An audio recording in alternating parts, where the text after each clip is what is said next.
Hello everyone. Chapter 10, Lessons from Capital Market History. We will see the relation between return and risk in the market. Especially, we will find out which statistical measures show return and risk from capital market history. Let's see US financial market history. This is a graph to show how $1 investment of each class of financial asset in 1925 changes to 2017. If you invested $1 of small company stock, it would become $36,931 in 2017. For large company stock, it would increase to $7,346. Long-term government bonds increased to $142, and T-bill increased to around $21. Although all asset classes beat inflation, the results are substantially different. 21 versus 36,931. So what are the lessons here? Should we invest all of our money to small company stocks because it would give us the most value? Are there any other factors that we need to consider? Since we all know that we must not invest all of our wealth to small company stock, there should be something else we need to see. The first factor we will see is return, how much we make. We use historical average to show previous performance of investment. It is simply sum of annual return divided by number of years.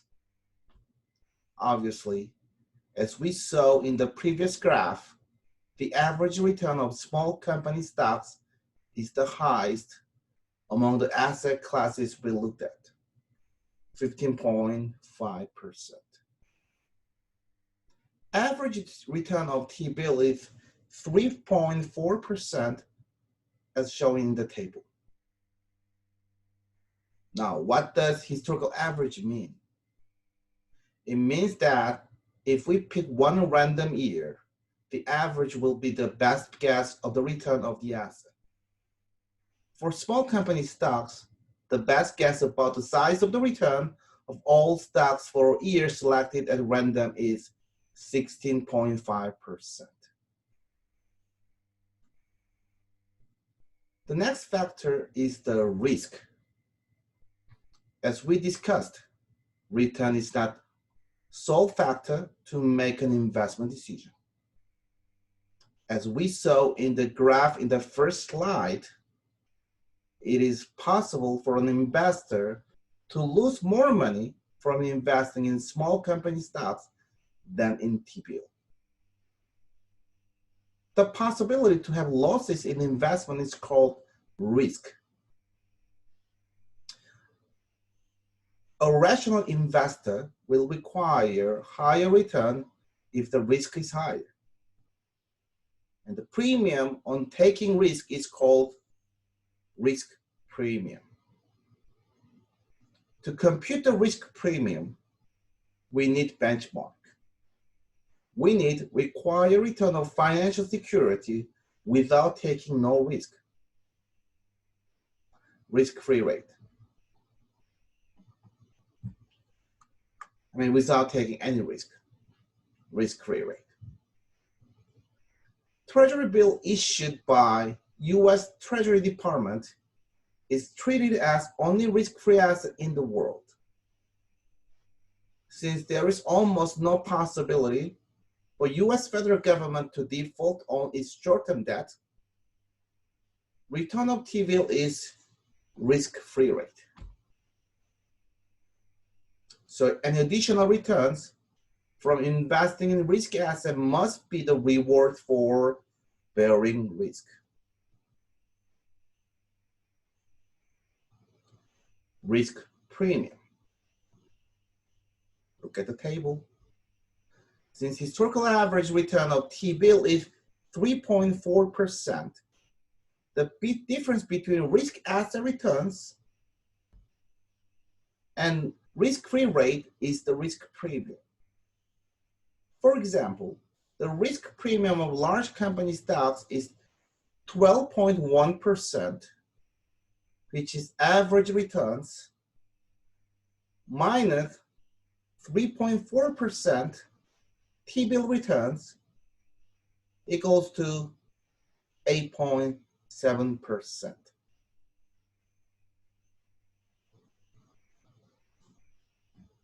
Risk is measured by dispersion, spread, or volatility of returns. These figures show the frequency distribution of returns on the common stocks from 1926 to 2017. If the distribution has fatter tail, which means it is more dispersed, the asset is riskier since you have more possibility to lose more money. Statistical measures to show this volatility are variance and standard deviation. The variance is sum of skew deviation from the average divided by T minus 1, number of years minus 1. If the return is more dispersed, the difference between each return and the average return will be larger. To make it all positive, we skew them and add them up, then divide by T minus 1. It will be variance of return. So riskier assets should have higher variance. One of the issues on variance is its unit is different to average since it is skewed. So we take square root of variance, getting a standard deviation, which has same unit as average. Let's see an example. Find historical average returns and standard deviation of following returns. Click Excel icon.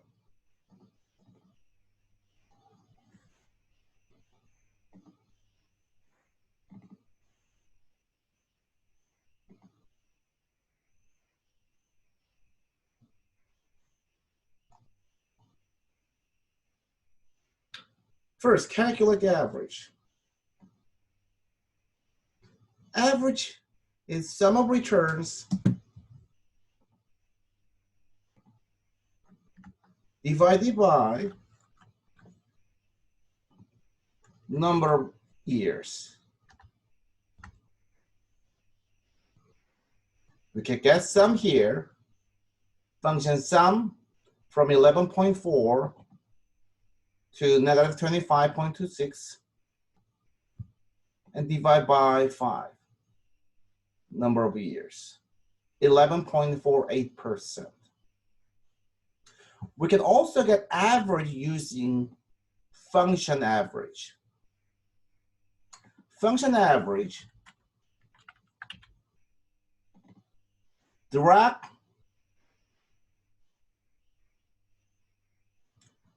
returns average is 11.48%.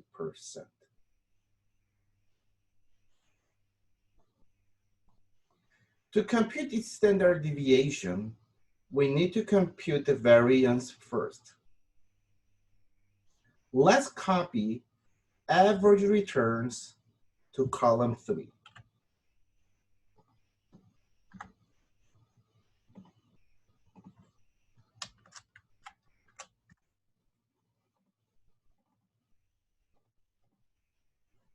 And take the difference from the average, column 2 minus column 3.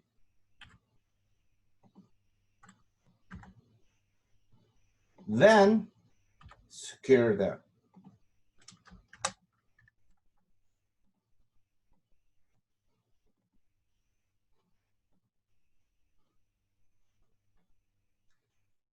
Column 5.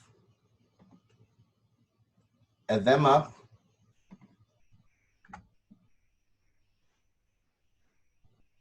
And here, and divide by t minus 1. Here, 5 minus 1, 4. Variance is 0.0859. Then take square root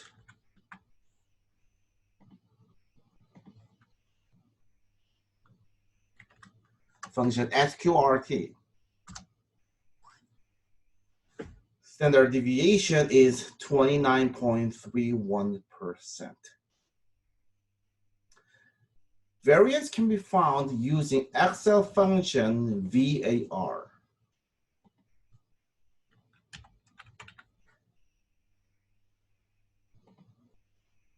Direct returns, find same variance. For standard deviation, we can use function STDEV.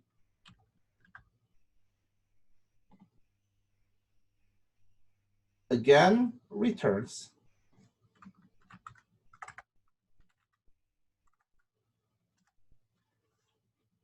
And find 29.31% standard deviation.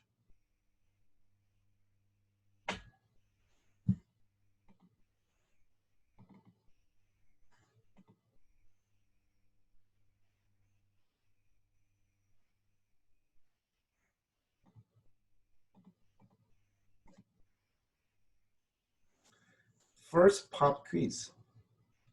Find average and standard deviation.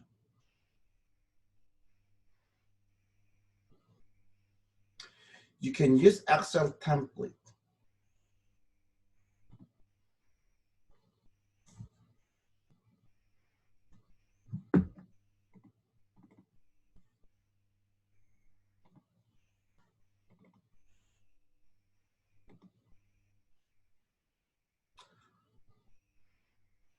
I will use function average standard deviation, STDEV.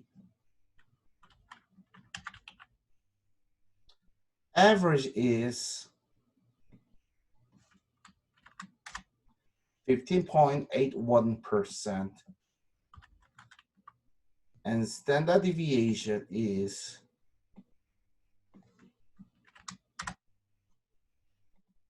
11.35%. You can also use template as we did in the example.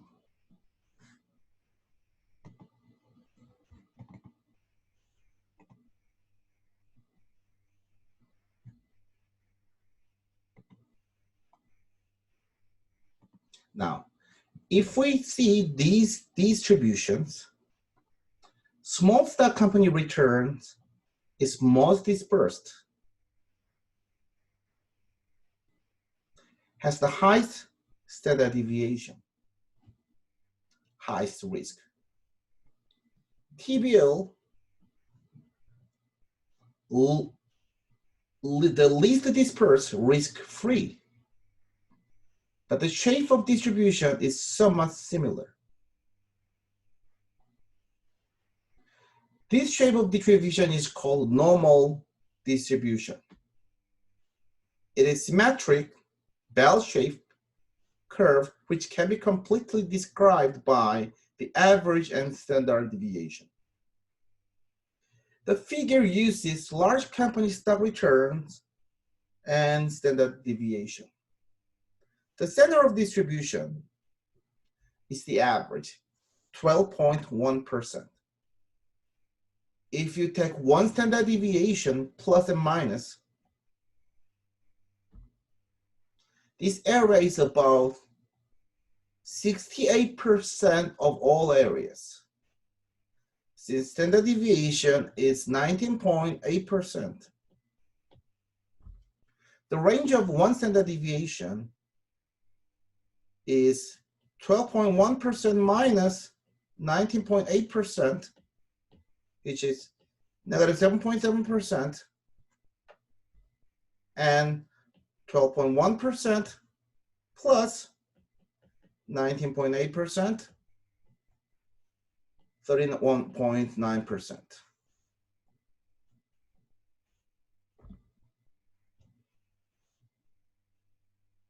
This means that there is a 68% possibility that the return on any random year lies between negative 7.7% and 31.9%. How about two standard deviations? The range is 12.1% minus 2 times 19.8%, negative 27.5%, and 12.1% plus 2 times 19.8% equals to 51.7%. And this area is about 95%. There's 95% possibility that the return lies between negative 27.5% and 51.7%. 3 standard deviations, the range is, it is more than 99%. So there will be more than 99% possibility that the return lies in the range of 3 standard deviation. 12.1% minus 3 times 19.8%, negative 47.3%, and 12.1% plus 3 times 19.8%, 71.5%. Pop quiz 2. Using the historical average and standard deviation of return on long-term corporate bond in the previous slide, what range would you expect to see 95% of time? The average of the long-term corporate bond is 6.4%.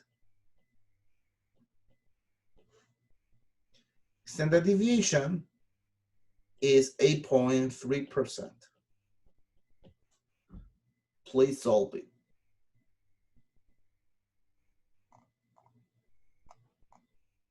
The area of the 2 standard deviation range is about 95%. So the range is 6.4% average minus 2 times standard deviation 8.3%, negative 10.2%, and 6.4% plus 2 times 8.3%, 23%.